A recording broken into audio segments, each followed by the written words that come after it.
Arrivederci, Margherita.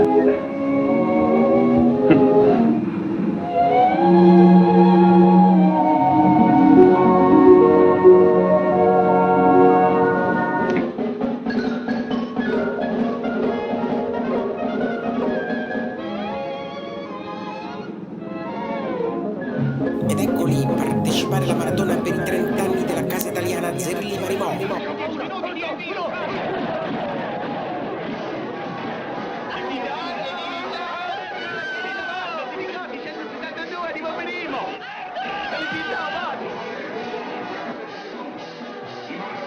Arrivederci compagnucci, arrivederci! Parlami d'amore, Mario.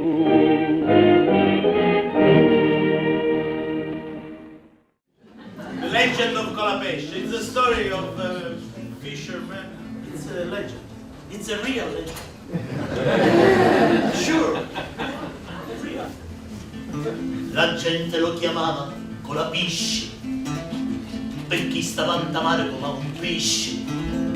Non veniva, non sapeva nessuno. Forse era figlio di Ludio Nettuno.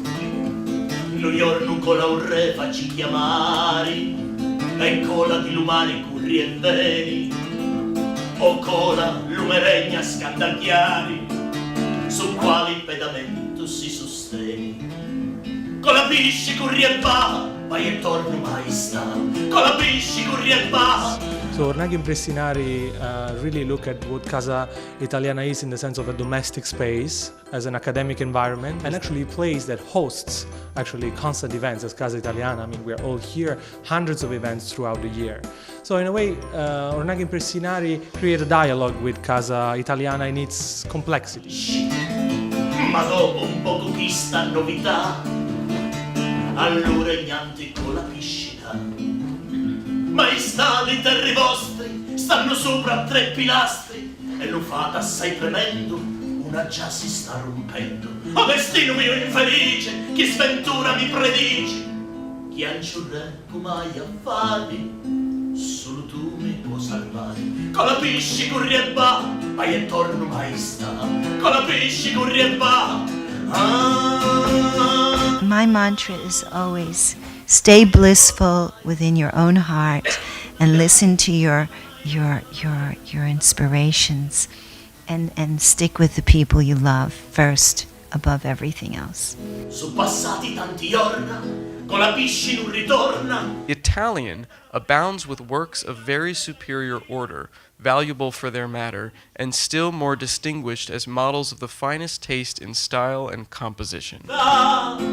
Sogno ca,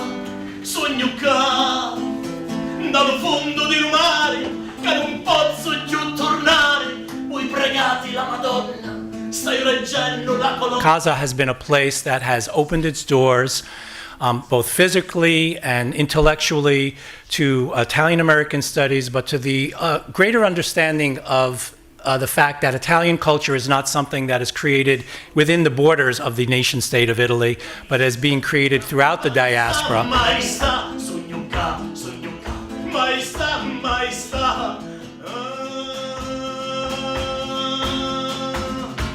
I noticed this also at Lampedusa, that people were dressed well because they wanted to make sure that when they stepped on Italian soil, they did it as human beings again.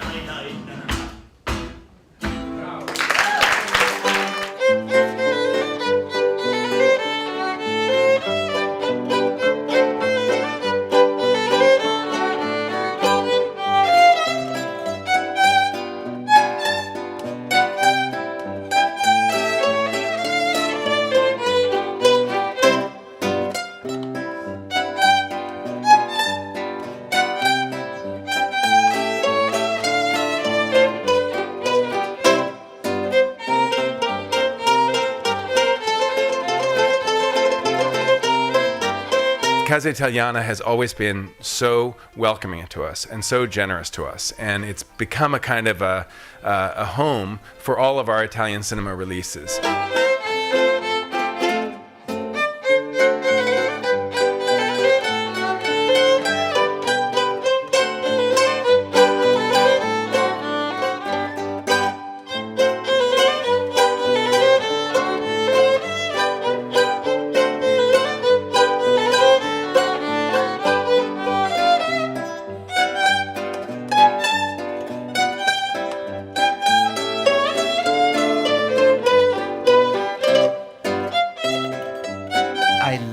Italian. And it's funny, the other thing is that my grandmother went, when she grew up in Istanbul, and she ended up going to the nuns, Italian nuns who taught school, and so she knew all the prayers, she was Jewish, of course, but she knew all the Catholic prayers, but she also knew grammar especially well. And so she always insisted, so the way the nouveau riche will insist that I use the subjunctive correctly. Of course. If you're comfortable with who you are, you don't care about the subjunctive. But my grandmother cared.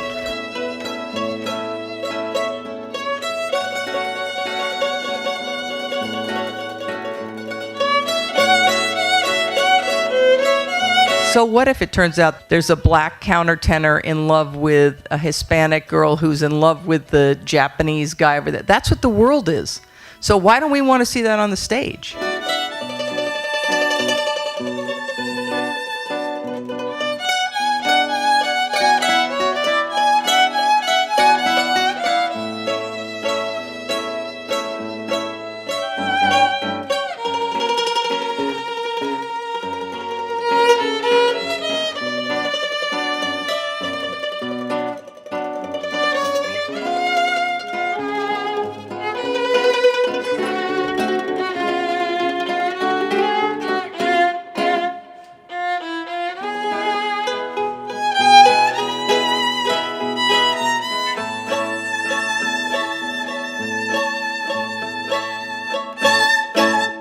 Nicuzza duci, nicuzza bedda, dunami nava satedda, amori mio, gioia di larma, di lume cori lu focu karma, sogno capaci pitti a soffriri, si du mi lassi è meglio morire, si du pizzi tu scegli a mia, io ti marito quando vuoi tu.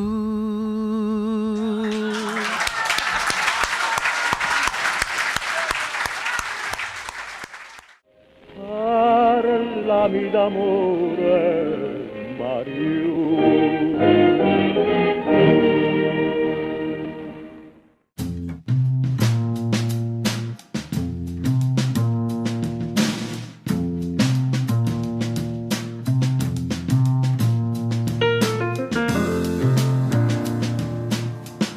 We're very pleased to host the exhibition of Giulio Turcato at the Casa Italiana Zerilli-Maremont. He was here the first time in New York in 1960, where he met several friends. And then he came back again in 1978, and he had an exhibition at the Italian Cultural Institute.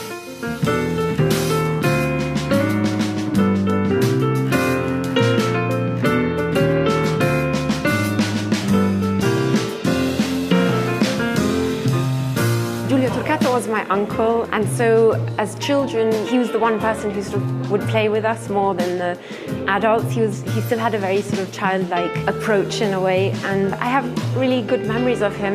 He died when I was 18 years old. I was surrounded by his paintings as a child and as a teenager, and always intrigued by them.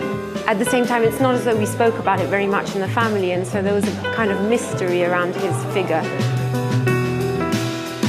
He took part at 1948 at the first Venice Biennale, and he formed the Gruppo Forma with Accardi, Consagra and Orazio, and in fact the Casa Italiana already did some exhibition of some of his artists. Giulio Turcato's position after the Second World War is, I think, one of the most interesting, because he was in the resistance and he joined the Italian Communist Party. He was very much part of that generation that was torn ideologically between trying to go more abstract expressionist, following in a way in an American genre, and then having to follow the diktats of the Italian Communist Party, and the socialist realist style. So those first 10 years until 1956, when he then tore up his communist membership card, are really interesting to see in the way that he managed these styles between the figurative and the abstract, and how he had moments when he went more abstract and moments when he went more figurative.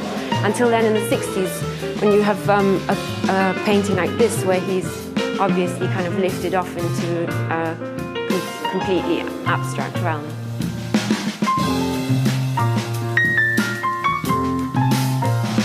That's one of the earlier pieces, but it's one of the ones where he put together both this idea of a fake currency and the female genitalia in this very kind of odd juxtaposition, which I think comes out a lot more in his drawings.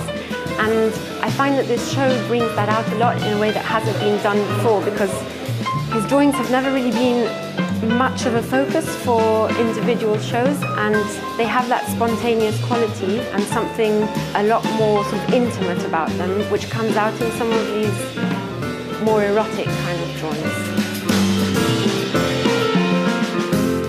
He was an extraordinary person, a great artist, a little bit forgotten now in Italy, but there is a great revival of him. And he was even traveling when going to see his exhibition abroad. He was traveling with his luggage, with all his utensils, to give the last brushes to his paintings. So he was really loved paints, and that was all his life.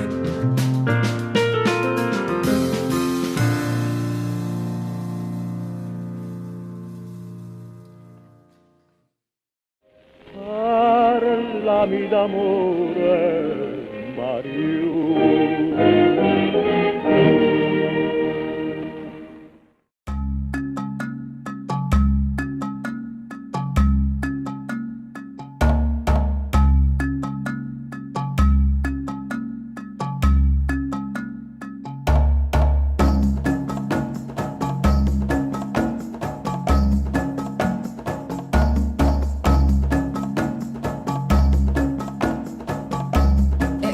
È uno strano ibrido, posso dire questo, nel senso che sono autrice, quindi scrivo i testi, ho scritto testi per programmi di satira tipo Saturday Night Live, sono una curiosa, per cui a un certo punto non mi quieto mai e probabilmente forse mi annoio a fare sempre la stessa cosa, e dopo tantissima televisione ho cominciato finalmente a vivere una vita fuori dalla scatola televisiva e a scrivere, e mi è venuto poi, tra i vari libri che ho fatto, questo è il mio terzo libro, però questo è un libro molto particolare perché è un libro di monologhi. Io ho ipotizzato un paradiso di donne uccise, vittime di femminicidio, che finalmente raccontavano la loro vita e la loro versione dei fatti.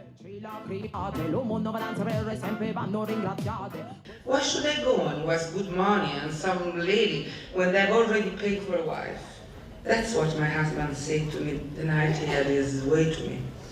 But he didn't even have to use any force, because I lay there that night almost as if I were lifeless, just like my red doll.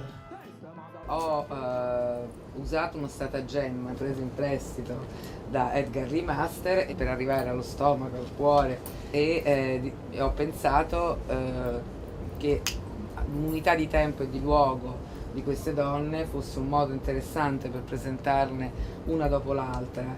Ma la cosa che anche volevo fare è che tu sai già come va a finire, sono tutte morte, per cui c'è poco da...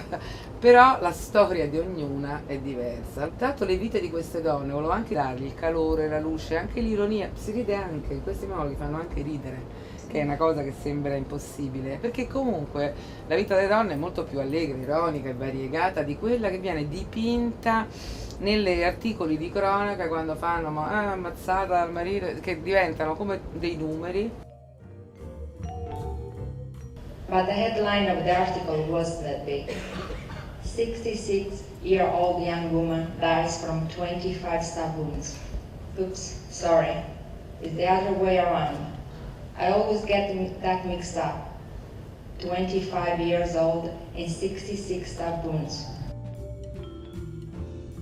La reazione del pubblico in teatro è attonita e spaventata da quanto queste vite possono per certi tratti assomigliare alle nostre e che quindi una svolta così di poco avrebbe potuto cambiare anche le nostre, che quindi è un sistema che è proprio sbagliato. Me, he hunted down, grabbed, threw to the ground, pinned my hands and feet, covered my mouth. Even in Central Park, even for a born and bred New Yorker, it's not easy for a girl to be free. La cosa abbastanza incredibile è purtroppo una realtà tragica, ovvero la condizione femminile di violenza domestica e femminicidio in realtà è una costante culturale, la sostanza è la stessa, quindi la reazione è l'immediatezza di comprendersi e di capirsi come se fosse un esperanto, no? Delle donne, un linguaggio che noi ahimè capiamo perfettamente. In my country, divorce is a privilege only men have. They can leave their wives whenever they want, without having to go to court. Us women have to ask for permission. And whose permission do we have to ask? Why, our husbands, of course. Excuse me, darling, would you let me divorce you and leave you with our 3 kids since you've been abusing me since we've been married? Tra l'altro tutte queste storie, io ho lavorato, ci tengo a dirlo, con Maura Misiti, che è una ricercatrice del CNR, infatti c'è una sezione poi del libro che si chiama Fatti e persone non sono casuali, perché io poi ho cambiato nomi, cose, di 3 storie ne ho fatta una, alcune metà, però nasce tutto da una documentazione molto precisa. The number of women is dwindling every minute. If you have never been to the city of Juarez, Mexico, we hope you will desire to visit one day. Hurry up, though, if you still want to see any women around. Io penso che a tutte le donne sia capitato, almeno una volta nella vita, di avere paura. Quando senti montare nel tuo compagno qualcosa che è fuori dal confronto anche forte, come in una coppia succede ed è giusto anche che sia, è qualcosa di diverso, no? E diventa l'uomo che deve azzittare. E sono tanti i modi, però la paura che hai nelle ossa quando poi hai provato un'esperienza di violenza è una roba che per paura sei capace di non denunciare nessuno, per esempio. Ci sono altre paure, per esempio la paura di spezzare un sogno. Cioè, non è facile, per esempio, denunciare il padre dei tuoi figli. Comunque è l'uomo della tua vita, quello con cui hai diviso il letto matrimoniale, hai fatto l'amore, hai avuto dei sogni. Per questo è molto importante parlare. They call Italy the country of mysteries. The kind of mysteries that never get solved. Like the plane crash Casa, or the Bologna train station bombing. What do we know about this? Still not a clue. Did anyone ever figure out who was responsible? Nope. But when I died, everyone knew right away it was my husband. Noi dobbiamo servire come puncolo alle istituzioni, continuare a ricordare, a ampliare la coscienza e far sì che le persone si indignino, donne e uomini, perché la cosa poi molto importante è che non venga sottostimato il problema e le istituzioni devono fare tantissimo. La cosa interessante è che non è un destino ineluttabile, dici sai, è così, è sempre stato così, che vuoi fare? No, se invece si fa un lavoro di prevenzione nelle scuole, negli ospedali, cioè adesso è lungo ma facile da fare, perché dove si è fatto ha funzionato.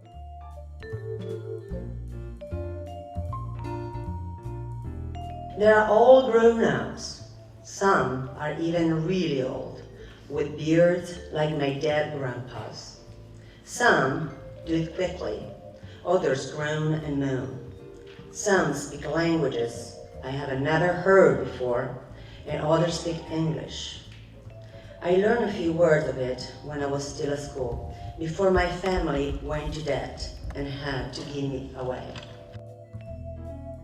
Gli uomini, proprio quelli più lontani, dalla violenza, quelli che proprio sono quelli che dovrebbero essere coinvolti e aiutarci, perché questa è una cosa che o risolviamo insieme, uomini e donne, perché è proprio una rivoluzione culturale, partendo dagli stereotipi dei ragazzini nelle scuole, o non si va da nessuna parte. Poi anche educazione di rispetto di genere, di diversità, perché poi l'omofobia, la presa in giro degli omosessuali, il bullismo, ragazzi, sono tutte la stessa... Sono correlate. correlate, quindi secondo Forme me di violenza. nelle scuole sarebbe importante aprire questo tipo di discorsi, di dibattiti, di aperture, perché poi allora, capito, uno comincia a chiedersi. Sarebbe bello che questo stesso tipo di dibattito ci fossero anche stati, per dirti, un domani, altrettanti ragazzi della vostra età, perché sarebbe molto curioso e interessante vedere, confrontarsi.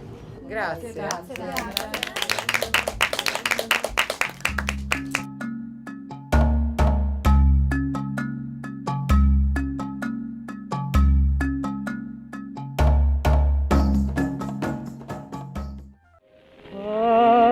Parlami d'amore, Mario.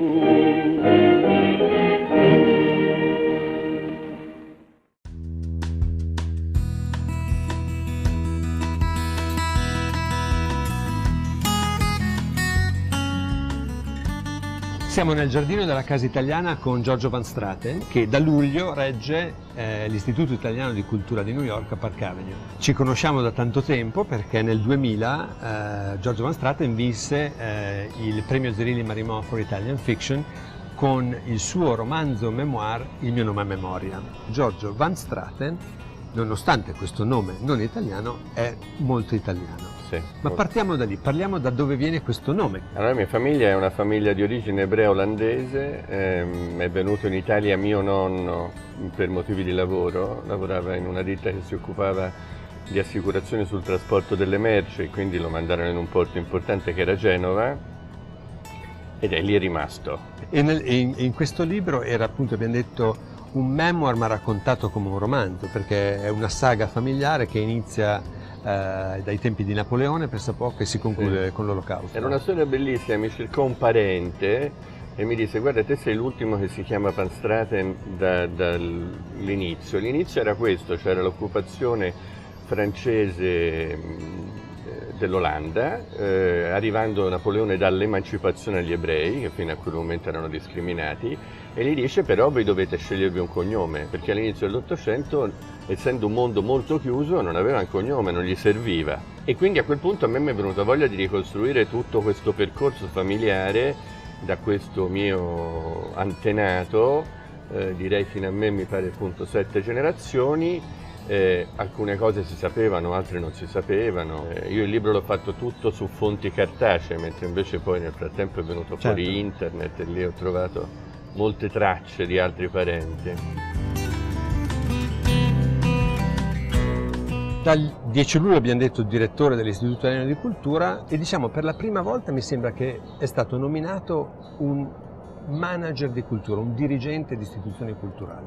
Le esperienze di Giorgio Van Straten in Italia hanno spaziato fra alcune delle istituzioni culturali più prestigiose: Palazzo delle Esposizioni, Scuderia del Quirinale, Maggio Musicale Fiorentino, Consiglio di amministrazione della RAI. Cosa porti di queste esperienze di manager della cultura nel tuo lavoro a New York? Beh, io spero proprio questa molteplicità, cioè penso che un istituto di cultura non debba scegliere un filone privilegiandolo rispetto agli altri, perché se il compito è promuovere la cultura italiana è ovviamente l'arte, la letteratura, il cinema, il teatro, la musica. Come faccio a promuoverla? Ovviamente io ho uno strumento che è l'Istituto Italiano di Cultura, il quale è in primo luogo un gruppo di persone che lavorano.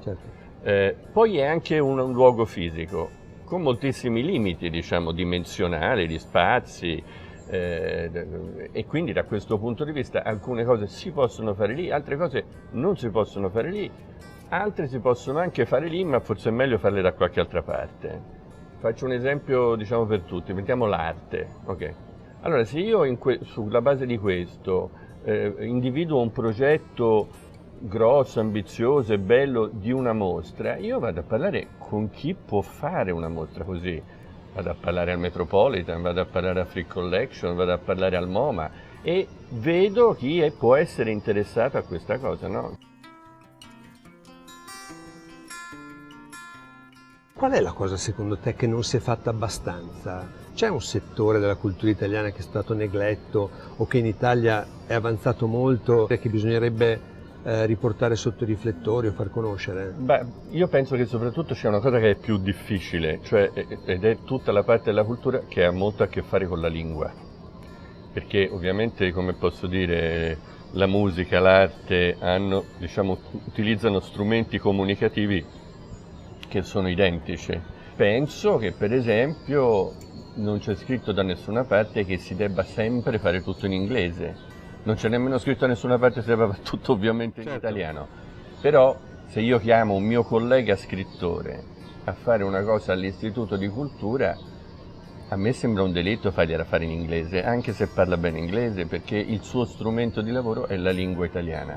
Un altro tema di dibattito e anche molto di polemiche spesso è all'interno delle nostre istituzioni il posto che occupa la cultura italo-americana. L'Istituto Italiano di Cultura storicamente, non dico negli anni recenti, ma prima la considerava una cosa un po' a parte. La Casa Italiana, non per merito mio, ma era già così l'impostazione anche che ha voluto la nostra fondatrice, è stata inclusive, nel senso che dire qua si fa cultura italiana, la cultura italiana comprende anche la cultura italo-americana. Qual è il tuo parere su questa questione? Fa parte della cultura italiana, fa parte anche della cultura italiana e fa parte anche della cultura americana, ed è la cosa interessante, no? Sarebbe sbagliato pensare che le comunità italoamericane o addirittura degli italiani di più recente immigrazione sono i miei interlocutori. No, perché io devo promuovere la cultura italiana e anche la cultura italoamericana verso gli americani. Certo.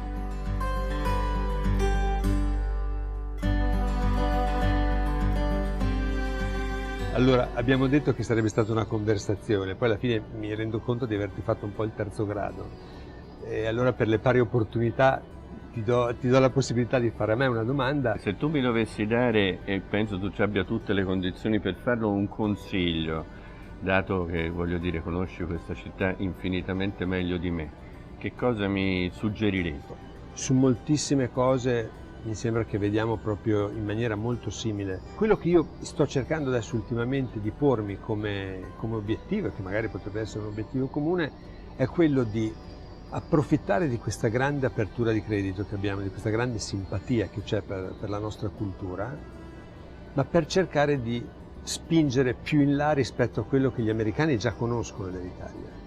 Quella credo che sia la nostra sfida per il futuro, che esiste una cultura ad esempio dei fumetti che è straordinaria, non cose per le quali immediatamente l'americano scatta l'idea dell'Italia, però forse quelle sono direzioni nelle quali ci potremmo muovere. Mi pare una bellissima idea. Grazie.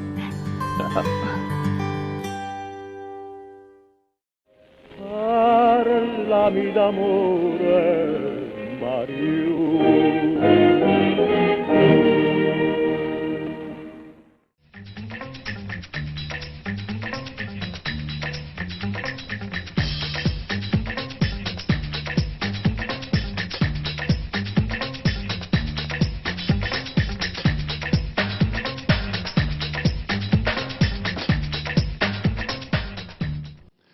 Presentato alla Casa Italiana della Cultura il film Tentazioni metropolitane, storia di una giovane donna che tenta di uscire dal tunnel della droga. È un film intenso, pieno di energia, forte, che tratta di un tema delicato, quello del reinserimento nella società di una giovane donna che esce dal carcere, dove ha scontato 7 anni per narcotraffico, beneficiando della semilibertà. Tentazioni metropolitane, questo è il titolo del film, prodotto, scritto e diretto da Gianna Maria Garbelli, che ne è anche la protagonista, è la storia di un tentativo di reinserimento nella società, della ricostruzione di una nuova vita sociale e affettiva, della conquista della libertà. Comunque credo che soprattutto poi sia una metafora di vita, perché l'ho scritto, l'ho diretto, l'ho interpretato, perché credo che un pochettino mi riconosco in questo senso, non è una mia storia, ma dell'autore, cioè di me, c'è sicuramente le difficoltà, ma credo un po' in tutti noi, no? Quanto è difficile raggiungere un traguardo, un goal, no? E dunque questa è una metafora di vita sicuramente, ha larghissimo spettro, insomma, è veramente, credo, universale come tematica. Presentato alla Casa Italiana della New York University dal regista messicano Alfonso Arao, il film, il primo realizzato dalla regista milanese, ha subito trovato un distributore americano, la Vanguard, che lo farà presto uscire con il titolo di Jailbirds. The movie is it's full of Gian Maria's energy. You know, she projects the energy she has in real life. She is projected in the film, in every piece of the film. Her personality, her will, you know, to make it, and that's very, very important. Parlami d'amore, Mario.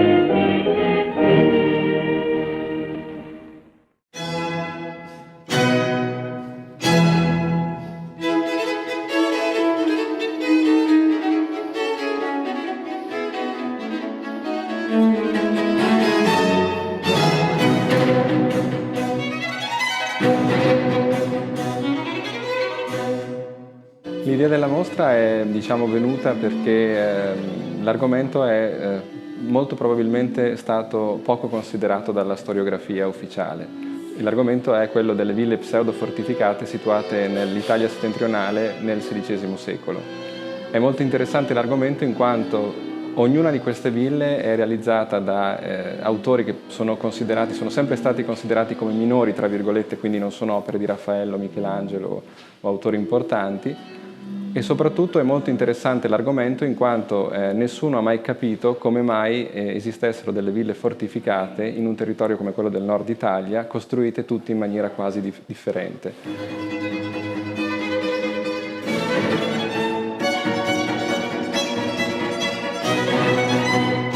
La maggior parte di queste ville si trovano nella zona dell'Italia settentrionale, non il Veneto, ma la zona compresa fra le città di Cremona, Mantova e Ferrara. E ognuno di questi edifici appunto è interessante in quanto gli elementi fortificati sono sempre diversi gli uni dagli altri. Nel caso specifico di questo edificio, che è la palazzina di Boscofontana presso Marmirolo, costruito alla fine del Cinquecento da Giuseppe Dattaro, che è un autore cremonese, per il duca di Mantova Vincenzo I Gonzaga, è interessantissimo notare che la planimetria rimanda alla residenza di caccia del re di Francia, Francesco I, costruita nel 1527 al Bois de Boulogne. È una considerazione che viene suffragata anche da Monique Châtenay, che è responsabile in capo del patrimonio nazionale francese, e che riguarda proprio la distribuzione tipologica costituita da un avancorpo, due loggiati centrali, un avancorpo e dei torricini franciosizzanti posti agli estremi dell'edificio.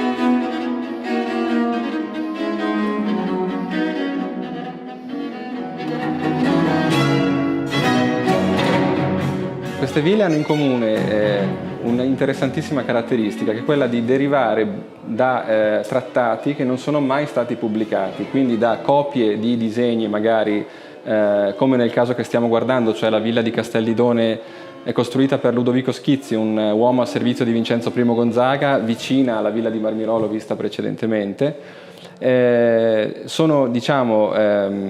Rimandano a dei trattati come quelli di Serlio, di Ducerceau, anche non pubblicati. Quindi nel caso specifico, in questo particolare caso, ci troviamo di fronte ad un esempio che potrebbe rimandare al secondo libro di Ducerceau, pubblicato in Francia, che però ha dei legami con Sebastiano Serlio, in quanto Sebastiano Serlio, negli anni in cui vive in Francia al Hotel di Grand Ferrare presso il cardinale Ippolito d'Este, è stato documentato scientificamente avere dei rapporti molto importanti dal punto di vista progettuale con Jacques-André Ducerceau, che è un trattatista francese. Quindi queste ville hanno in comune il fatto di derivare da trattati che non sono stati pubblicati e soprattutto hanno un atteggiamento progettuale, se così mi posso esprimere, che non è scientifico. Quindi non ci troviamo di fronte a una villa progettata per piante, sezioni e prospetti, come avrebbe fatto un vero scienziato dell'architettura come Andrea Palladio, ma degli esempi che sono bene o male ibridi e quindi inventati e mischiano tradizioni francesi con quelle italiane, quindi la villa fortificata del territorio francese con la villa classica italiana, e fanno nascere degli ibridi come quelli che si vedono in questa mostra.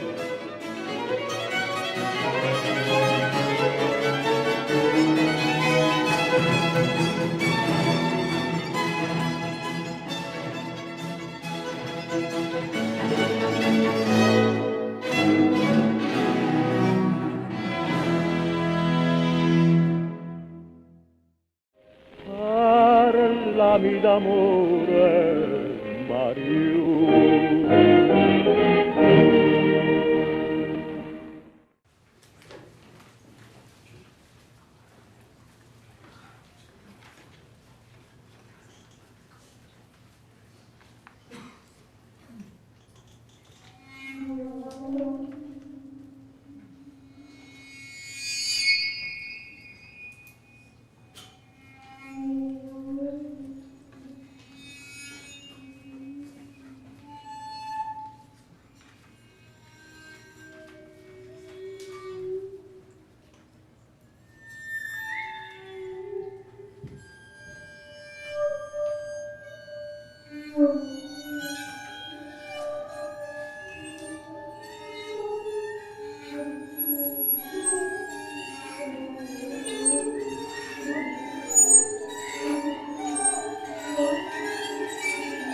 Parlami d'amore,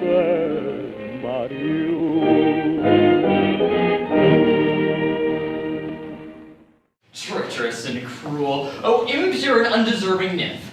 Tell me, are you she who dares to call the most faithful shepherd in the world unfaithful?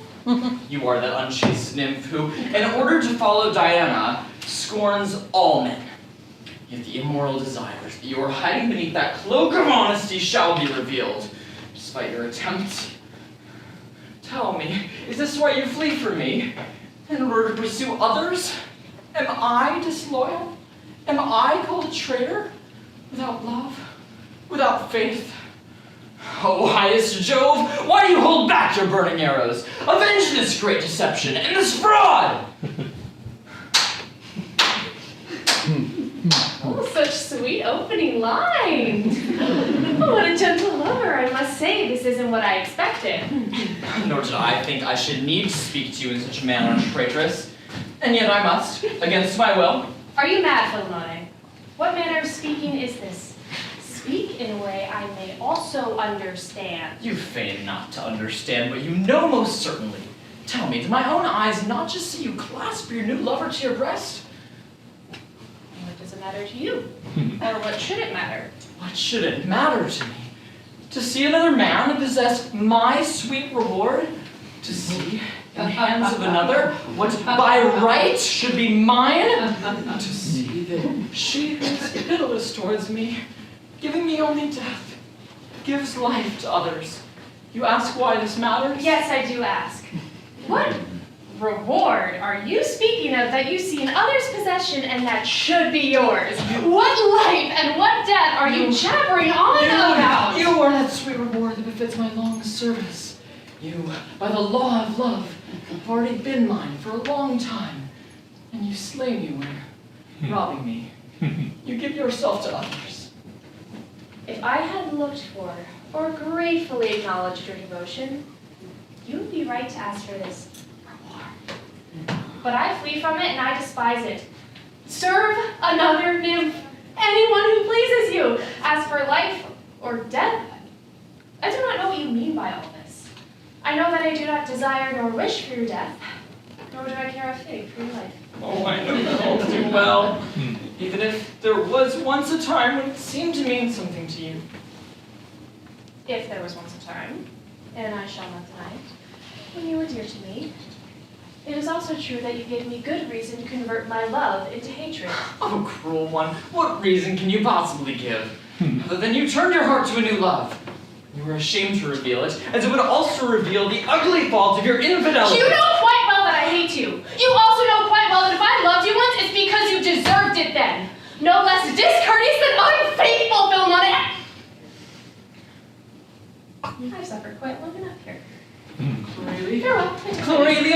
Now leave, pardon this unfaithful tongue, which love and anger led astray, making me say what I did not mean. Please, listen a little while longer to these, the last words of my life.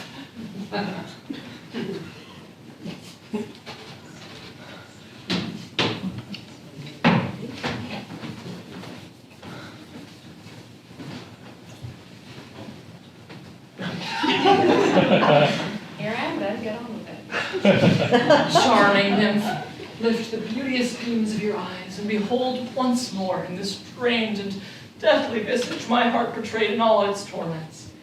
Here you will see at least a part of my suffering. Another part my faint voice will tell, if it does not fade to silence amidst my agony and grief. More than a year ago, you deprived this wretched soul of that good that you once bestowed on it as a gracious gift. Since that time, I shall not tell you what has been my state. But this will tell you something of how I feel. My breast has become a new inferno, home to the greatest of torments. Here, a great furnace sparks with real flames, and here I feel the searing cold of bitter frost. And so many other torments, even to speak of them, let alone to suffer them, brings unbearable pain. And here, amidst all these woes, sits your lovely image as queen, lovely as Persephone on her frozen throne. You would place me in hell, Philomone. Take me out of there. Such a dark and shadowy chamber is not to my liking. I cannot take you out there, but you, with your eyes, can make this same chamber tranquil and bright. As powerful as you think. Do I not know well from my own suffering that those two eyes, two suns rather, have the power to light up chasms and nights? You know this quite well yourself, but you prefer to keep the power of their rays for other places. Even if my eyes did have such value, do not think that I would wish to brighten your nights.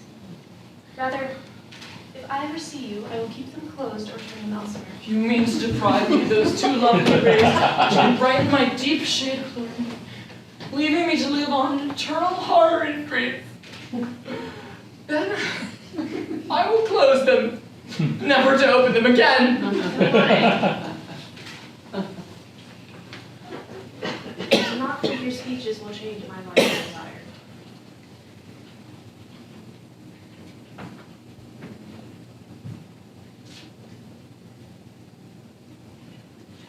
Peace be with you. I'm leaving. Is this how you leave me in peace? Do you leave me thus, cruel one, the moment of my death? Oh, beautiful Glory, you could have shown yourself to be kind, at least to my death. You could have said, die, Philomone! But it is not enough for you, cruel one, for me to shed blood and die, unless my wretched soul also passes into the next life miserably.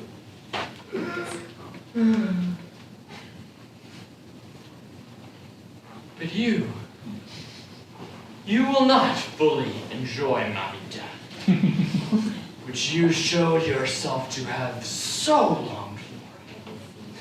Your delight at my cruel death will be tempered by the pain that you will feel at the death of your beautiful and beloved lover. With these very hands, I will open up his breast and pierce his heart with my arrow. What are you ranting about, Philomone? What are you thinking? While you were in life with all your power, you were always trying to make her happy. Why would you want to make her unhappy at the moment of your death? Let her fortunate lover live on, and let Philomone die without vendetta. And thus it pleases me to go amongst the infernal shadows. Farewell, woods. Farewell, hills. I go to die!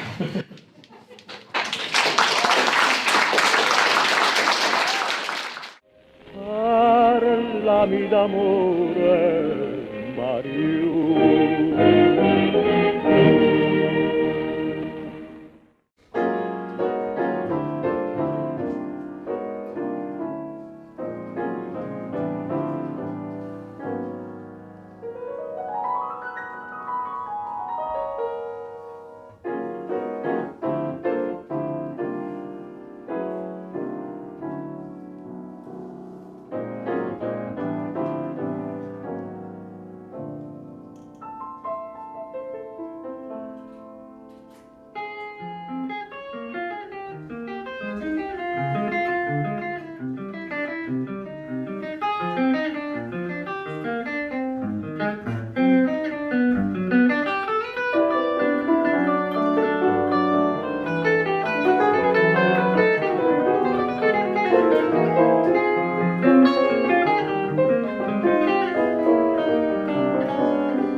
Tu mi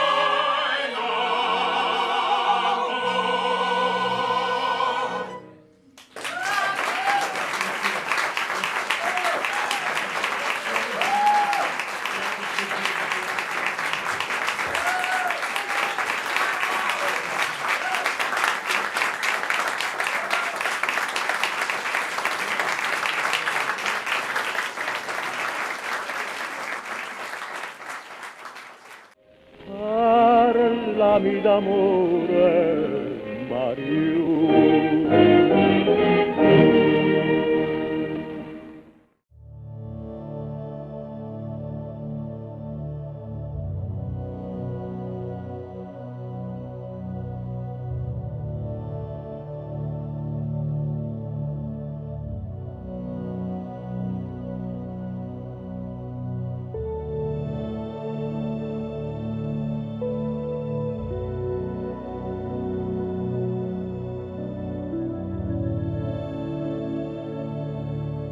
I met photography when I was almost a child, 12.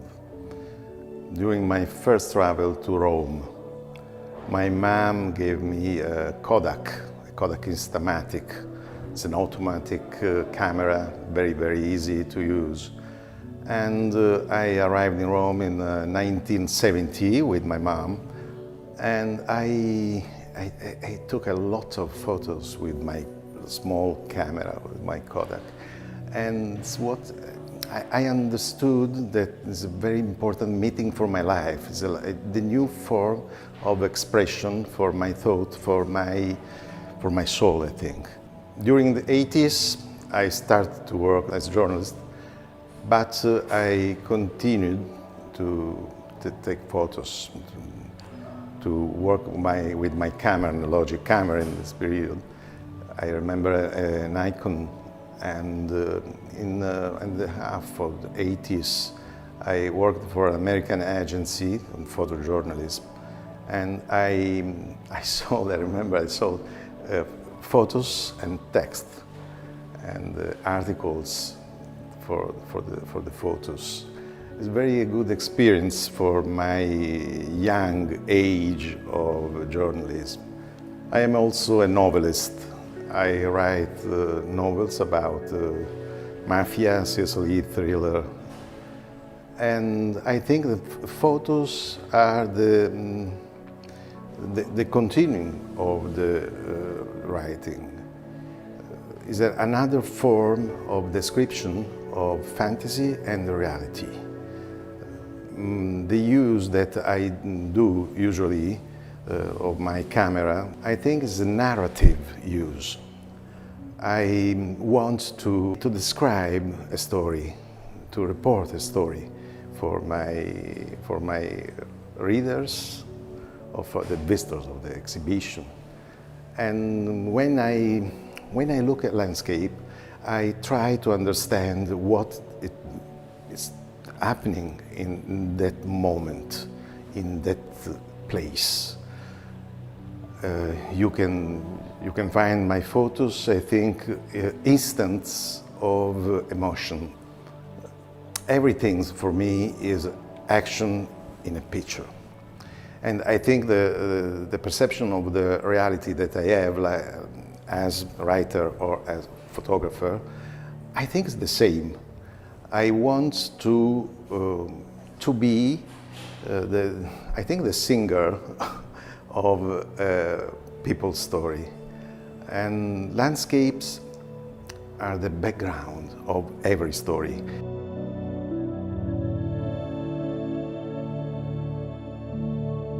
In this exhibition, you can see 4 areas of landscapes. There are US, there are New York City, very important for me. This is an inspiration place of my activities, all activities. There are Sicily. I am Sicilian. I was born in Palermo. For me, Sicily is the birth of everything. And there are my contemporary life. I live in Milan, where the weather is very different from my Sicily or New York City. And I was very impressed by the condition, the human condition in northern Italy, because everything's very functional, I think. But there is lack of color, lack of evidence of emotion. I found it. I found a lot of emotion in my northern fog. so exotic for me that I was born in a sunny place, in the most sunny place in Italy, in Sicily. And I wanted to describe this strange meeting with the North, the deep North.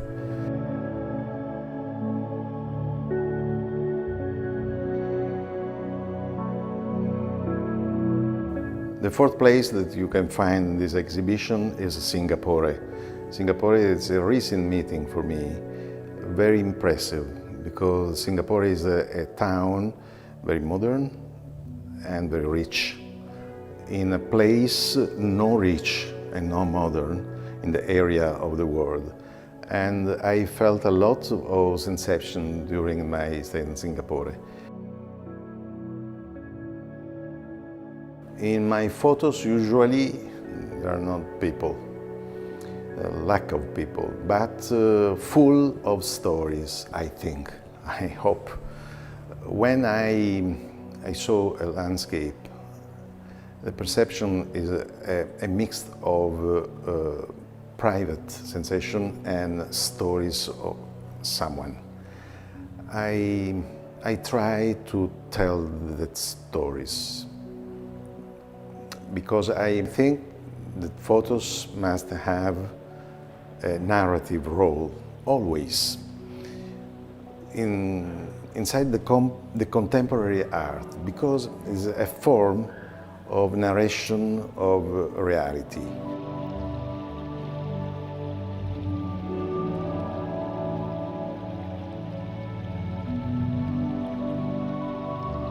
In every my photo, I try to describe what happened or what could happen in the place. I think that the landscape is the background for a lot of story, but is at the same time the story.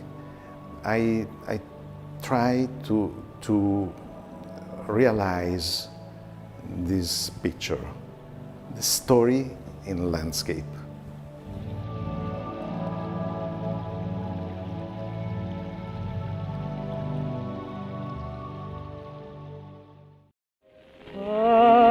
Parlami d'amore, Mario.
Parlami d'amore, Mario.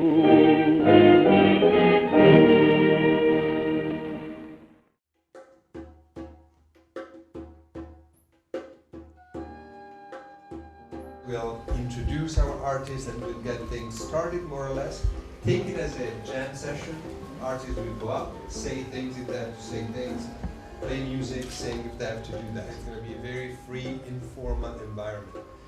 What is really important is that these artists are not only incredibly talented musicians that are trying to bridge the gap between the traditional sounds, especially of the sound of Italy, Campania, Puglia and Sicily, and bringing them into the new millennium with new sounds, new influences, opening up to the sounds of the Mediterranean and of other parts of the world. So this is the most important thing that they do, opening up this tradition to the future and extend it also geographically and culturally. Buonasera, è veramente un piacere essere qui per la prima volta a spiegare un po' quello che facciamo. Noi abbiamo lavorato tanto col teatro, abbiamo lavorato con Pino Caruso, però ci svergogniamo ogni sera dicendo i miei 3 amici che si chiamano San, loro sono di Palermo, no? Però si sono chiamati San perché è il nome inglese. E in effetti è una cosa che a distanza di tempo un po' ormai ci conoscono come San. E San è un nome, forse sono 3 lettere, noi siamo nati 3, siamo nati come trio e volevamo un nome un po' di comunicativa internazionale, anche se la prima volta che siamo venuti negli Stati Uniti ci hanno chiesto ma cosa vuol dire San? San, americano. Ah, noi credevamo fosse un acronimo, cioè, però come? In America ci dite cose San, il sole. E cercavamo un simbolo che potesse un po' descrivere sinteticamente una musica che magari non è sempre allegra, ma solare, quella della terra da cui proveniamo.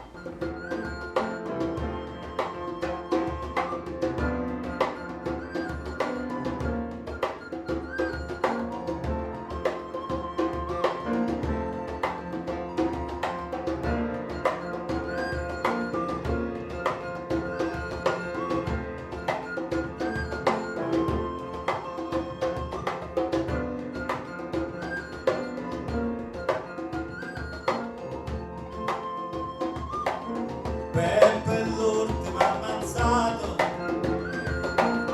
ed è l'ultima condanna che la mafia o potere a Sicilia ci manna. Fu sentenza studiata perché aveva presto commesso.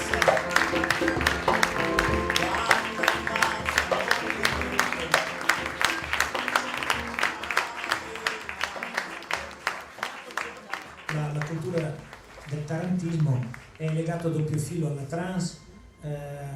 Voi sapete che le persone che venivano in qualche modo pizzicate in maniera ideale o reale da questo ragno presupposto che è la tarantola, in realtà veniva poi posseduto da questa taranta, in realtà veniva portato poi nella chiesa di San Giuseppe di Copertino e veniva liberato da questa sua ossessione attraverso la musica della taranta.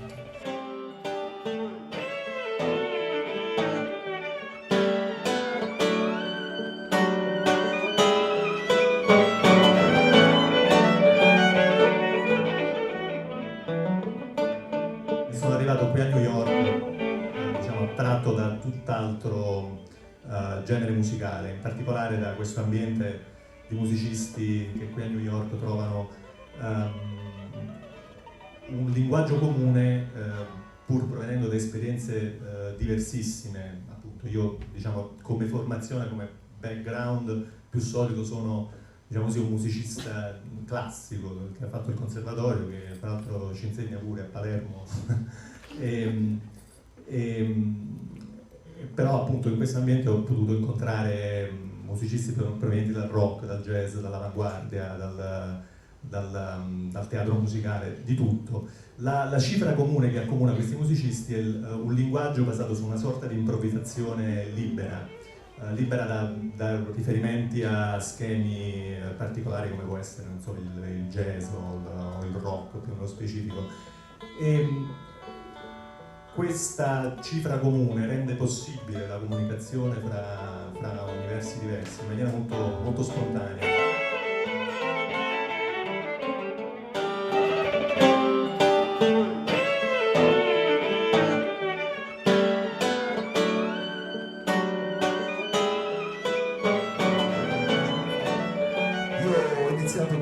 Pianoforte 4 anni e mezzo, dopodiché per una colpa di un diabete, insomma, il mio maestro se n'è andato e io sono rimasto senza professore di musica e un po' stanco della vita, già 10 anni, perché ero un ragazzo così un po' strano e depresso, mi sono ritrovato all'interno della formazione bandistica, dell'organico della banda, grazie a quei valorosi e coraggiosi uomini che ancora esistono, come mio padre, che fa in effetti tutt'altro, il muratore. Ma in quell'occasione mi convinse a rimbracciare uno strumento e io, dopo tanto, insomma, tergiversare, mi sono ritrovato tra le mani una tromba e ho avuto la stessa scintilla come John Belushi, insomma, nel film dei Blues Brothers, a luce, quando vede la luce, io ho avuto le queste sensazioni.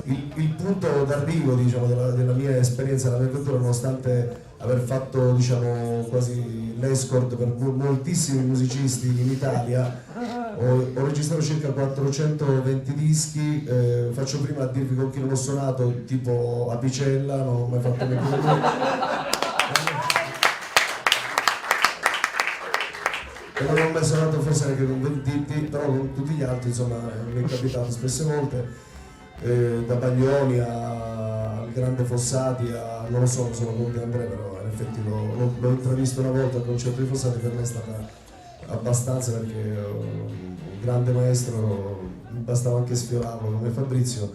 La cosa simpatica è che io ho provato ad accelerare le marce funebre della banda ed è diventata una cosa divertente. In pratica ho scoperto in quel momento che anche in Giamaica era accaduto 50 anni prima, diciamo un po' innestando quelli che erano gli stilemi jazzistici con quelli che erano i ritmi caraibici, che era nato lo ska. Io con lo ska l'ho fatto accelerando le marce funebri, quindi da quell'inizio c'è stato tutto un boom di cose più o meno interessanti che ho fatto, fino ad approdare appunto al progetto principale, che sono gli Aretusca. La cosa simpatica è che io mi sono trovato in effetti già sin da piccolo a peregrinare in lungo e largo nella nostra Italietta, anche all'estero, grazie al fatto appunto della tromba, del mio strumento, che è già volgare a nominarlo, però in effetti sono quello. Mi dispiace perché è proprio uno strumento stranissimo, ha un sacco di parti, anche di componenti, che veramente non riesco neanche a citarle, quindi mi limiterei solamente a dire che questo strumento mi è andato. Devo dire che questo particolare, insomma, spirito così, un po' di questa sottile comicità, in effetti è un po' contaminato anche la mia ormai avventura all'interno di Zelig, quindi cioè, se sono così scemo è in effetti colpa degli altri, non mia. Toda gioia, toda bellezza. Parlami d'amore,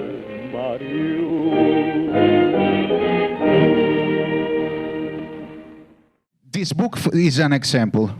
This is not an autobiography. It talks about me, but especially what I want to say with this book is, if you have a dream, if you always have a dream, and you fight for him, and you go up a lot of bad things, and you think that that your dreams, you can realize your dreams, you can do it. if you was grow up in a bad place, in a bad nation, in every place in the world. But if you have a dream and you fight for this dream, you can realize it. This is not a 100% formula, but you can try. And if you can try, probably when you are older, you can say, okay, I tried to do this, and it can happen, but I tried. So this is the message of this book. For the other things, I think that I can do something, but the big problem is that me, a lot of association, a lot of people are alone. And you can fight a demon, a monster, like the poverty, like the angry people, like poor people, I say, alone. You need that the institution, that the states, that somebody's help you and them. In Italy, and I don't know if here the situation is different, that don't happen. So I think that alone I can do small things. But to answer your question, the first chapter of your book, you talk about a visit to a pediatric oncological hospital where he goes, and of course the kids have not seen Gomorrah, fortunately, but the parents have. And so they spend time speaking with him for a little while, they're distracted, and then from one question of one of these mothers that tells you, Salvatore, but tell me something about yourself, not about Jenny Savastano. That's the question that triggered you to write the book. Yep. Her wanting to know who you really are. So it was during one of these moments in which you go back to your community and you try to do things that help bring a smile, bring some moment of solace for people in need.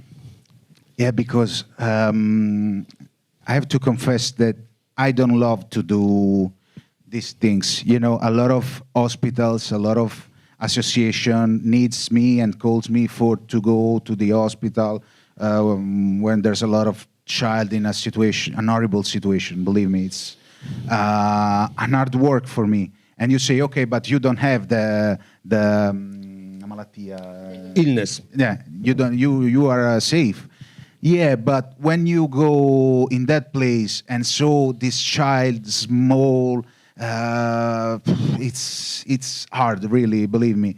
I understand. I understand that if I go to the hospital, probably the parents that have a lot of moments, a lot of minutes of happiness, you know.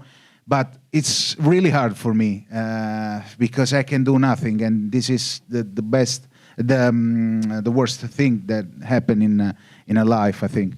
Feeling powerless, senza potere. Yeah, but I do something like that, and I hope that with my little help can help this family. Sometimes don't happen, but you know the hospital situation is another problem. There's a lot of problem because you know they told me that if you have a child in hospital. The institution don't do nothing for you. A lot of family lose their job, lose their house to pay for the cures. The cures. Yeah. So it's a lot of crazy situation that you say, but why? Why? And nobody gives you an answer. Yes. Sono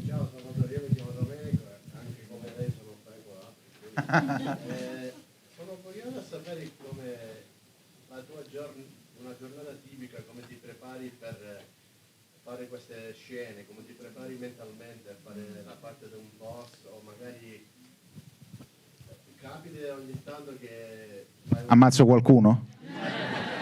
No.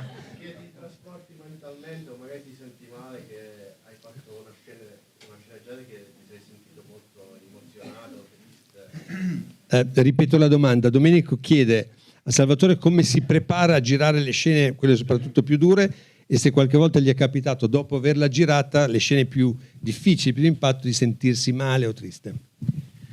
Thank you so much, Domenico, for this question. My teacher, Beatrice Bracco, tells me every time that a good actor is the one that when the first assistant of the director say action, the actor start. When the director say stop, cut, the actor stop his action, stop his emotional feels, stop everything.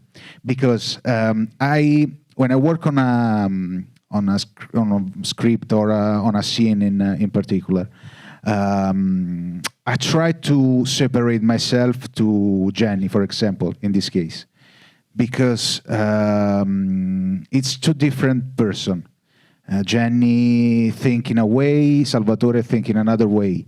And if Salvatore start to think like Jenny, or Jenny start to think like Salvatore, you don't believe in what I do in the scene. Because Salvatore think, oh my God, Jenny, but you are crazy. Why kill this person? Why you kill JJ with a watch? Why you do this? And if I do this, you saw in Jenny's eyes that Jenny don't believe in what he's going to do. So you don't believe in my characters. So I have to separate these two person. But I confess you that sometimes in a bad moment, in a very difficult scene, when I comes to the home, I have the idea and the emotional feels inside of me. But after a kiss of my girlfriend or a hug of my Paola, who is little right brother. here in the front row. Please stand, Paola. So everybody can see Paola, please. Thank you. I don't remember nothing, so this is. Yes, sir.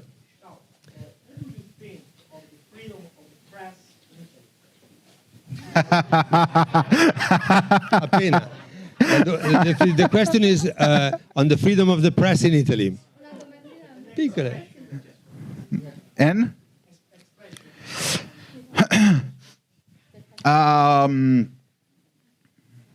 Thank you for this question, but I don't want to answer at this question. I just want to say that I think that one of the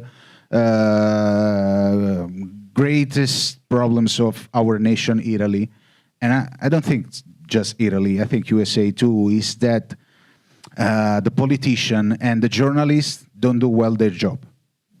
And I know that it's I don't want to do, in Italy we say tutta l'erba un fascio. A generalization. A generalization. You know, it's not a generalization because I know that there's a lot of politics and a lot of journalists that do very, very, very well their job. But it's like me and the other person are alone. And if you work in a journal that is direct or paid from an editor that is like a politician, you fuck with me. So it's a joke. It's like I don't know.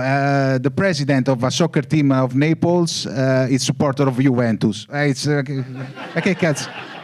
Ma che è? Ma è un gioco. I think he answered the question, right? Parlami d'amore,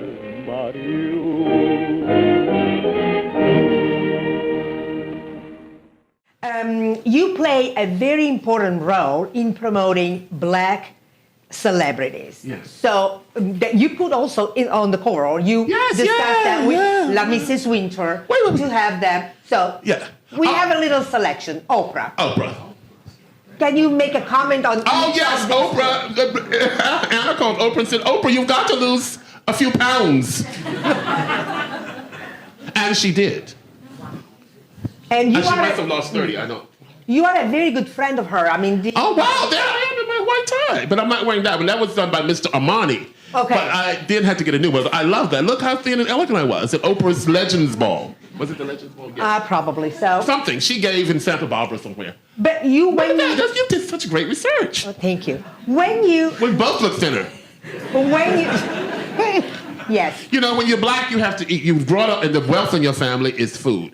The wealth in your family is food. So emotional eating is very important. I grew up where you did not leave a scrap on your plate. And my grandmother made me my own pan of biscuits every Sunday morning that were just there for me, not to mention for the biscuits for the dinner. And you had to have, you know, cakes were cooked in Thanksgiving and then put on the cheesecloth and poured with liquor and dried apples to be cut at Christmas. So Oprah and I remember those moments of the great childhood memories of the fabulous food. And for a long time, I associated love with the food that I remembered at my grandmother's table, which I've learned not to do. Chocolate cake is poison. I had nothing to do with this Beyonce cover, nothing. But I was thrilled when she was on it. I had a lot to do with this cover, and I'm very proud because this happened just by accident. Someone said to me early that year of Dreamgirls, oh, come to a screening of Dreamgirls on the Upper West Side. And of course I knew the play, and I thought, okay, I'll go, why not? I went into a screening of Dreamgirls, and in a big theater, multiplex, and the people, every time Jennifer Hudson stopped singing a song, they were clapping like they were at a concert in Carnegie Hall. And this is a movie house. The people just roared, and there was thunderous clapping. And so that was my first screening, and throughout that entire season, I went to a total of 11 screenings, ending on Christmas Day at the Ziegfeld Theater. I gave up lunch with Lee Radziwill to go to the screening to see the response of the people to Jennifer Hudson in Dreamgirls. And they were still screaming, and they were acting like they were at a football or soccer game. And every time I'd go to a screening, I'd go back and email Madame. Now we have emails at this point. And I wouldn't go in here and say, you know, Jennifer Hudson's been on the cover. I would just say, the people are just in love with this girl, and this is extraordinary. Every time I go to a screening, and then I was going to screenings in small rooms like this, big rooms, they would clap, cheer, applaud, or cry. And finally, Anna decided she would be on the March cover, which is one of the most powerful covers. And she said, do you think that she's going to win the Golden Globes? And she did. And then she won the Oscars for Best Supporting Actress. And in December of that year, when she was nominated for the Globes, she was in New York. We had lunch at Michael's, and she said, I want you to help me get dressed for the season. And at 6:30 that night, we were in a car. She was on her way to the airport, and I took her to Brooklyn to the townhouse of Taglia. Come on, the name. Costello Tagliapietra. Say it again. Costello Tagliapietra. Yes, it's two boys with two fabulous bulldogs. Costello Tagliapietra, who live in a railroad apartment. You can eat off the floor. It's just so clean. And I said, well, maybe you like this jersey. So she went there, and she was very polite, but I didn't think she liked them. And then I had sketches in my hand from Oscar de la Renta. I had the sketches in my hand. And we were on our way to the airport, and we're under a street lamp like Marlene Dietrich, you know, out there in Brooklyn. And I pulled out the sketches, and I said, and she said, it's this one. And it was a chocolate brown jersey dress with a gold snakeskin bolero in snakeskin that Oscar had shown the bolero with the dress, and she said, it's that one. And then I had some other sketches from Vera Wang for the Golden Globes. And then we went to Vera Wang's before the Globe. She came back and she said, I want my dress to look like a princess. And of course, she was big then. She had not lost the weight. And Vera put her in navy blue. And she loved the dress so much, she said, I'm going to frame it and have it on my wall. And she loved the Oscar dress until Patricia Pasteur intervened from California, Miss Stylist, and someone badmouthed the golden bolero and decided that the bolero was inappropriate.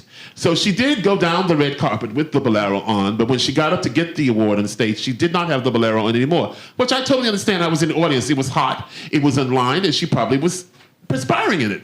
But then no one told me that when she was going to the Vanity Fair party, she would be in a stunning, stunning Roberto Cavalli dress, which I totally approved of. But Miss Patricia Pasteur was backstabbing my Vogue thing. And so there was some negative comments, but I always stand by the choice of that brown jersey dress. It made her look slim, it silhouetted her beautifully, and the gold snakeskin bolero. And now is the big, you know, the big one, the big one, and he also did he wrote the story, the cover story. That was a big thing. I wrote the story. I had nothing to do with Annie's shoot. I didn't pick the clothes. That was all Tawny Goodman. But I was represented. I think it was a major moment. I was so proud. I wish my grandmother had been alive then. I was given this big obligation, this big task, and I think I sailed through it brilliantly. I had met Michelle Obama when she was a senator's wife in Oprah's house at that party where you see me in a white tie in Santa Barbara. And one night, Oprah gave a casual Friday night dinner in her dining room. Of course, you can imagine it was like a palace. And she seated me next to Michelle Obama, who was then a senator's wife from the senator of the United States. And we were talking, and she said, I didn't even think she knew who I was. And I said, well, you were so extraordinary looking at the convention on the television when you were standing on the side and Barack gave that famous first speech. And she said to me, well, I know who you are. And I was so taken aback that Michelle Obama would know who I was. But to make a long story short, we had to go to D.C. to do the interview. And the photographs were taken in the fabulous Hay Adams Hotel because the Obamas had not moved into the White House. This is before the inaugural. And I went down and, of course, I wore a fabulous navy blue suit, a white shirt, and she was so impressed. She said, oh my God, you look so great. And I did the interview and sailed out of there. And then around the inaugural time, I was, of course, coming to Washington, to D.C. for the inaugural.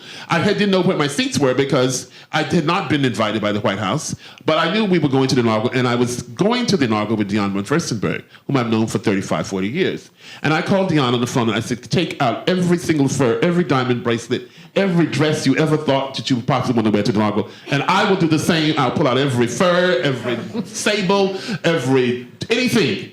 And we went to the inaugural. But I got to be lucky because I took a car from my house in White Plains at 4 in the morning to Philadelphia on the Saturday before the inaugural to be on this train that President Obama wanted to commemorate his inaugural, the same kind of train that Abraham Lincoln had taken from Philadelphia to D.C. And it would stop along the way, and he'd go in the back of the train and wave at the people on the route. And I was going on a train. I was permitted to go on a train from the White House. And of course, I must have had maybe 8 Vuitton suitcases. And I said, well, I'm not going to get on a train with 8 Vuitton suitcases. So I hired this driver to drive me in a car from my house to the train station in Philadelphia. And I sent him on to D.C. with the luggage. So I wouldn't show up on the train with all this luggage. And I was sitting there waiting to go on the train in a room like this. We were sitting. And then they were telling people who were the journalists there was a journalist's car. And then there was private cars, 2 cars for the Obama family and their friends. But I happened to have met one of her friends in Chicago when I went to Chicago for 3 weeks to work on the campaign in the Chicago headquarters, where I'd sit on the phone lines from 8 in the morning to 8 at night. And I was still on the phone lines the night that he was elected. I was the first person that morning, and I was the last person to leave to go to the park in Chicago when he was nominated for president the first time. So I am sitting next to one of her best friends, and she said hi, she remembered me. And I didn't have a conversation, and all of a sudden, we're supposed to go to the train. So I'm going down to the train, and I'm walking next to her, and she says, come with me, just follow me. This is one of Michelle's best friends. And she takes me into the family car. Not the car where Mr. Obama and Michelle were, but the car for the friends from Chicago. And she says, just sit there. Mm. And I sat there, and then the high White House officials came to the car and saw me sitting there instead of the journalist car with CNN and ABC, and they looked at me. And they were about to say, get up. And this friend said, he's sitting there, leave him alone. And so I got to be in the family car where I witnessed everything. And then President Obama to be, and Michelle came in, and they were very warm. And that was one of the highlights of my moment. And then I went to the inaugural with Dion, and we had the best seats up in, behind the orchestra and Yo-Yo Ma. And it was freezing cold. And I think I had on 4 layers of sable from Fendi by Karl Lagerfeld. And I had not walked to the thing. Well, I did get out. You had to walk a certain way, and I was very upset about that because I had on so much fur, gloves, muffins, everything was fur. And Dion and I were walking, and people were stopping to say, to recognize me, say hello, young people. And Dion was so impressed with the people that they knew me. She was so impressed. I think she was a little jealous, but she was very impressed. And I was very polite, and then we got into Mrs. Pelosi's office where we had coffee, Oh, yes. and then we were ushered to our seats, and it was one of the greatest moments of my life. Parlami d'amore, Mario.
parlami d'amore, Mario.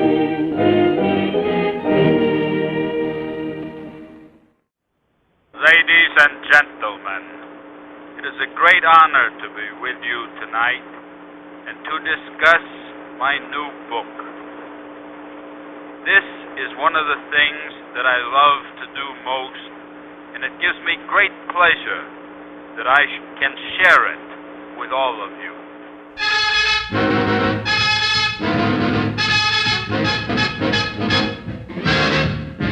So here we have the first place where Hemingway went, which is Schio, where he was lodged in this former lanificio cazzola, wool mill, and he was very young.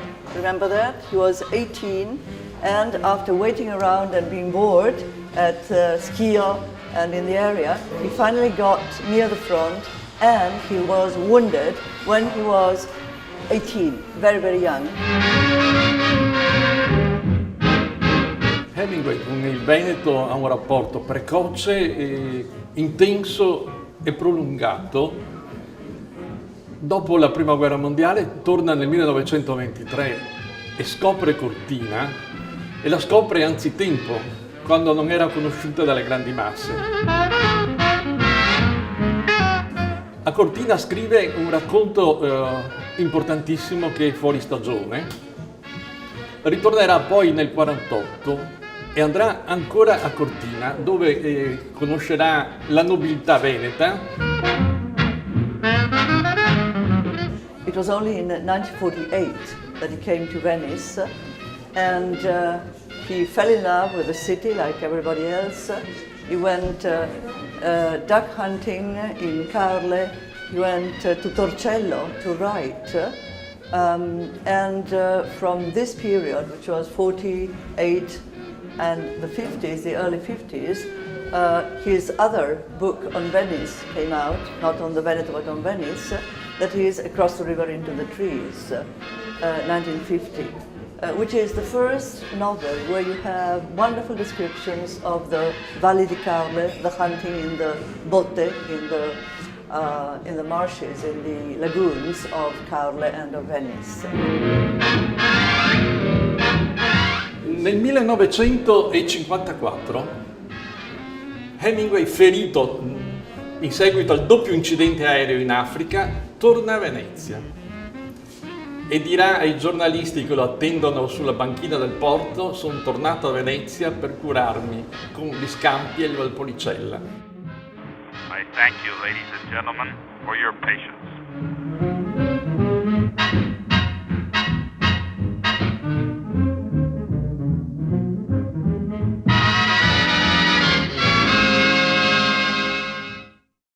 Parlami d'amore,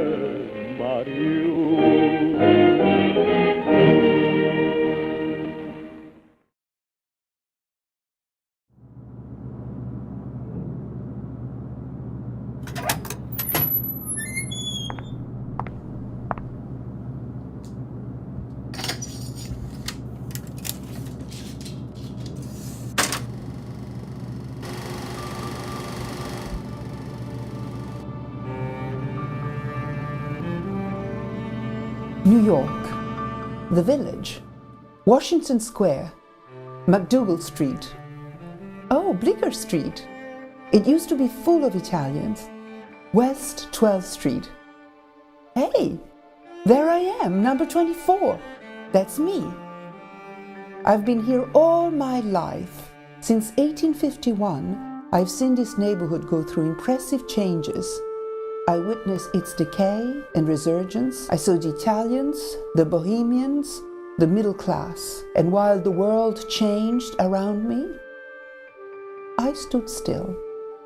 I was built according to the Italianite style, and some people say I was actually built by Italians. In one of my previous lives, I had an illustrious owner, General Winfield Scott, the Mexican war hero. But after his death, I suffered years of neglect. My old splendor survived only in my facade. One morning in 1988, some people came to visit me. C'era solo una facciata molto sbilenca e dietro c'era una voragine. My interior was mortified by erosion and structural damage, yet I could hear them talking in excitement. It is an empty shell, but we can recreate a functioning structure starting from scratches in according to the university's requirements. It was my benefactress speaking, the woman who gave me life again, Baroness Zerilli Marimo. She had decided to donate to the New York University a space which represented a permanent and constructive homage to her husband's memory, Guido Zerilli Marimo. A space to allow the university to develop an active programming of cultural relations to Italy and its culture. For my reconstruction ex novo, the Baroness chose architect David Halpern, who redesigned me, bestowing me with reception and display areas, offices for the faculty, class and seminar rooms, a reading room, a library, and office suites for the donor, a garden, and a cozy auditorium to be used for lectures, presentations, screenings, and concerts. And so, on November 13, 1990, I was reborn.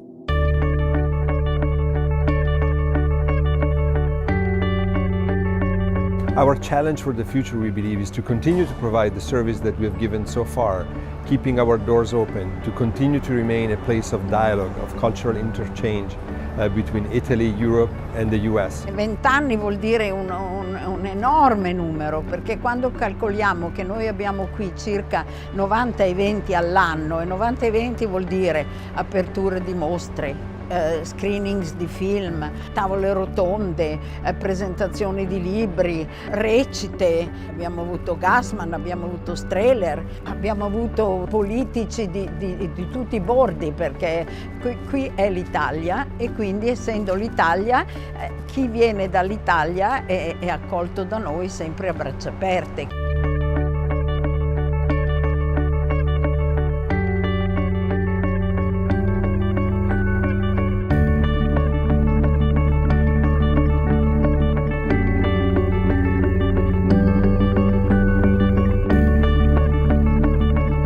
Become a crucial link in our university's emerging global network, and along with the superb campus at La Villa La Pietra in Florence, I am now an extraordinary resource for the study of Italian culture.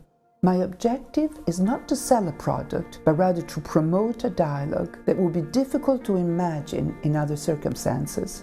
One of the things that have been very, very clear to us from the beginning is that we were not alone in what we are doing, and that there are many other institutions in New York City that share a mission that, if it's not exactly the same, is similar to ours. Places like the Calandra Institute, the Centro Primo Levi, the Consulate General of Italy, the Istituto Italiano di Cultura, the Italian Academy at Columbia University.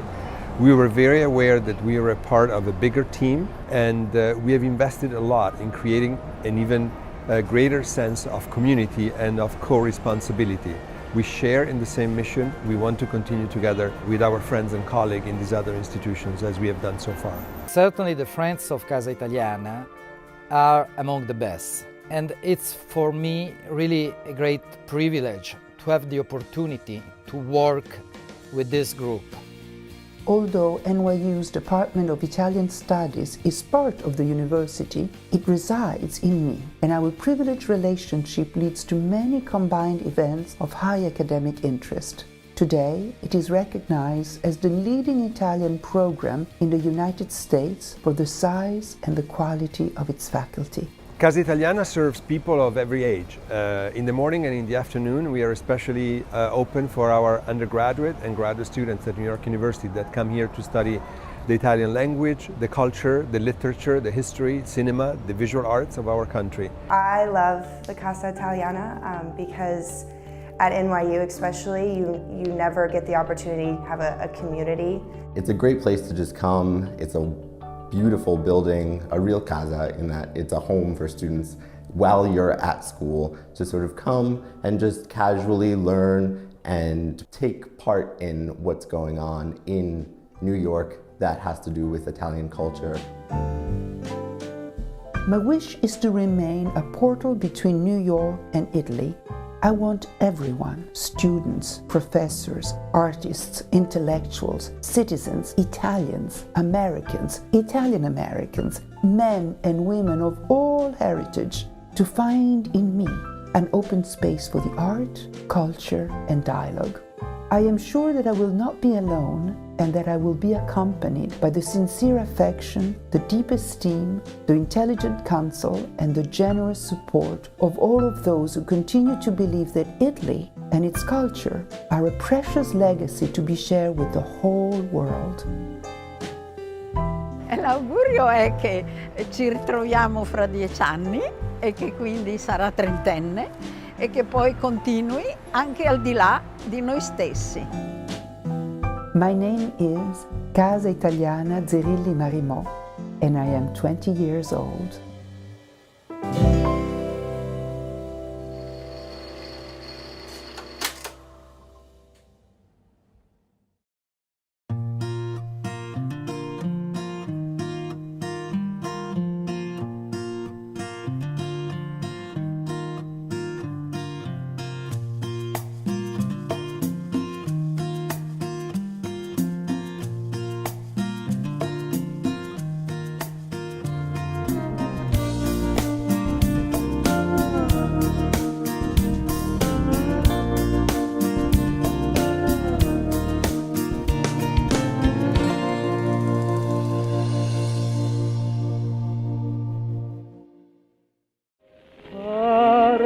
Parlami d'amore, Mario.